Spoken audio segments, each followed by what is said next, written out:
کہاں جاؤں؟ دنیا میں 1 انچ نہیں ہے، کوئی ملک نہیں ہے جہاں اے اللہ تیرا دین قائم ہو جائے تو کہاں جائیں؟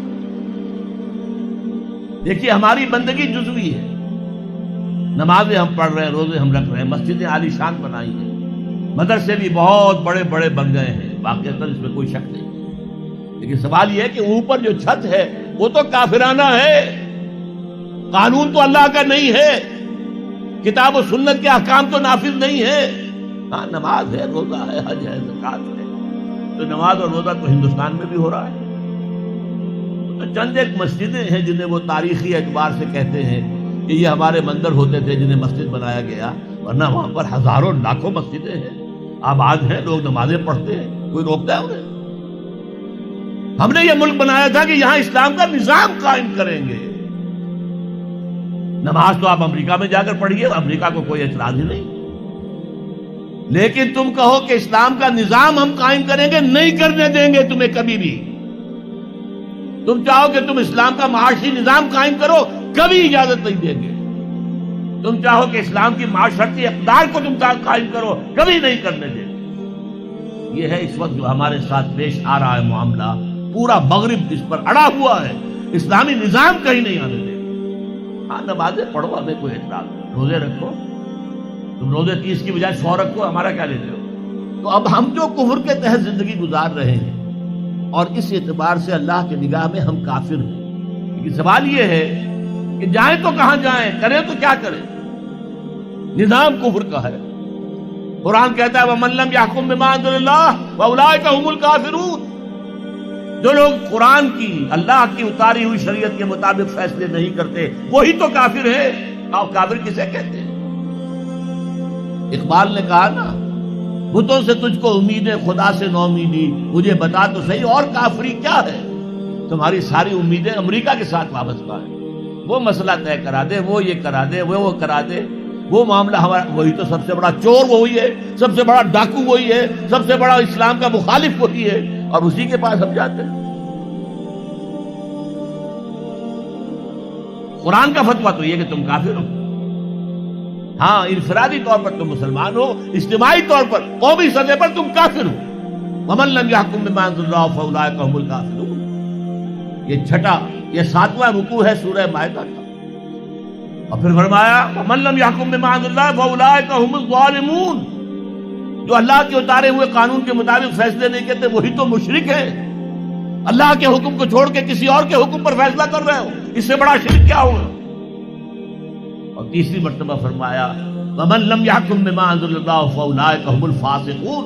وہی تو فاسق ہیں، فاجر ہیں، وہی تو سرکش ہیں، وہی تو باغی ہیں، وہی تو غدار ہیں اللہ کے، جو اللہ کی شریعت کے مطابق فیصلے نہیں کرتے۔ اب ان 3 آیتوں کی روح سے سمجھ لیجئے ہم کہاں کھڑے ہیں، کیا کر رہے ہیں۔ دیکھیے میں آپ کو ایک مثال دیتا ہوں، ہماری آبادی کا میں سمجھتا ہوں اکثریت تو وہ ہے جو نماز روزے کے لیے پابند نہیں ہے۔ ان چیزوں کا چرچا شہروں میں زیادہ، دیہات میں بہت کم رہ گیا، بہت کم، بہت کم، اور ہماری 70% آبادی دیہات کے اندر۔ اچھا جو نمازیں پڑھتے روزے رکھتے ہیں، خاص طور پر شہروں کے کاروباری لوگ، وہ بلیک مارکیٹنگ بھی کرتے ہیں، وہ حسابات بھی غلط دیتے ہیں، جھوٹ بولتے ہیں، جھوٹ یا حلف اٹھاتے ہیں کہ یہ حساب ہم حلفیہ میں کہہ رہا ہوں یہ حساب صحیح ہے، جبکہ حساب غلط ہے۔ سودی کاروبار کرتے ہیں، اپنے کاروبار کو بڑھانے کے لیے سود کا قرضہ لیا ہے، سودی قرضہ لیا بینک سے، اپنی بلڈنگ بنانے کے لیے بہت بڑی قرضہ لیا ہے بینک سے، تو ان کی عبادت کیا ہوئی؟ وہ اس آیت کے ذیل میں آ گئے کہ نہیں؟ افتؤمنون ببعض الکتاب وتکفرون ببعض فما جزاء من يفعل ذلك منكم الا خزي في الحياة الدنيا ويوم القيامة يردون الى اشد العذاب وما الله بغافل عما تعملون۔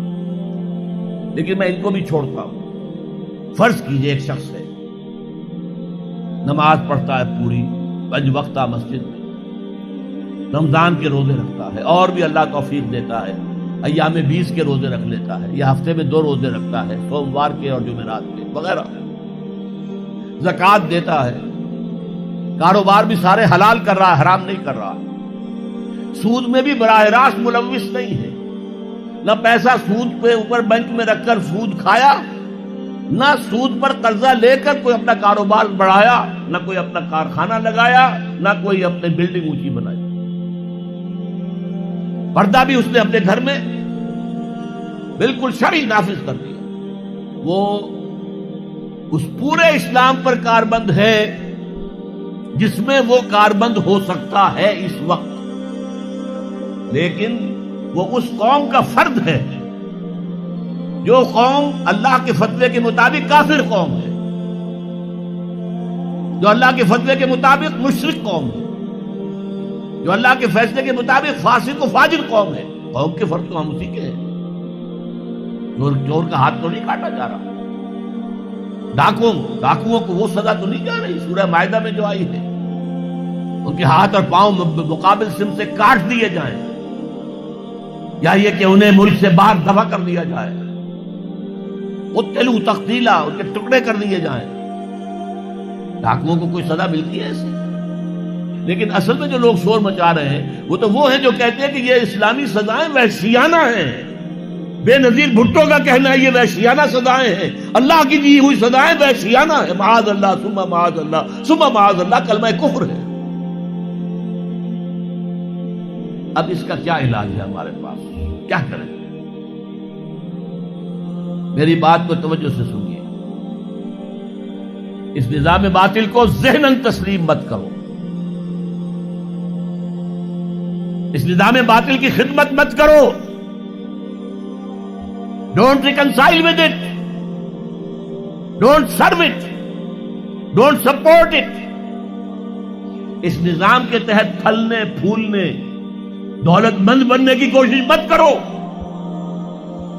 بلکہ اپنی زندگی کو سکیڑو، اپنی ضروریات کو کم کرو، اپنے آپ کو ذرا آزاد کرو، اپنا وقت، تاکہ اس وقت کو تم لگا دو اس نظام کے خلاف جد و جہد میں۔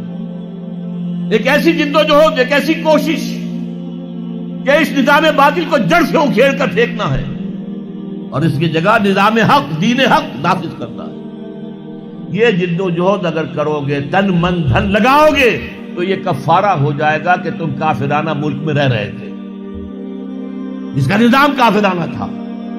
تم چاہے اپنے آپ کو مسلمان سمجھتے تھے، لیکن نظام کافرانہ تھا جس کے تحت تم زندگی گزار رہے تھے۔ ہاں اگر یہ کرو، اے اللہ میں نے اس نظام کو ذہناً تسلیم نہیں کیا، اے اللہ میں نے اس کی خدمت نہیں کی، میں نے اسے سپورٹ نہیں کیا، اے اللہ میں نے اس کے درمیان اس کے نیچے رہتے ہوئے عیش کرنے کی کوشش نہیں کی، اے اللہ بلکہ میں نے کم سے کم اپنی ضروریات کر کے وقت نکالا اور اس کے خلاف جد و جہد کی،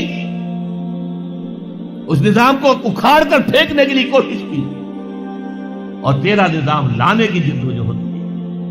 لا نہیں سکے تو اے اللہ ہم کیا کریں؟ ہمارے اختیار میں تو نہیں ہے، وہ آئے گا تو اسی وقت جب تیری مرضی ہوگی، تیرا منشا ہوگا، لیکن ہم نے اپنی زندگی لگا دی۔ اگر تو یہ ہے تو کفارہ ہو گیا۔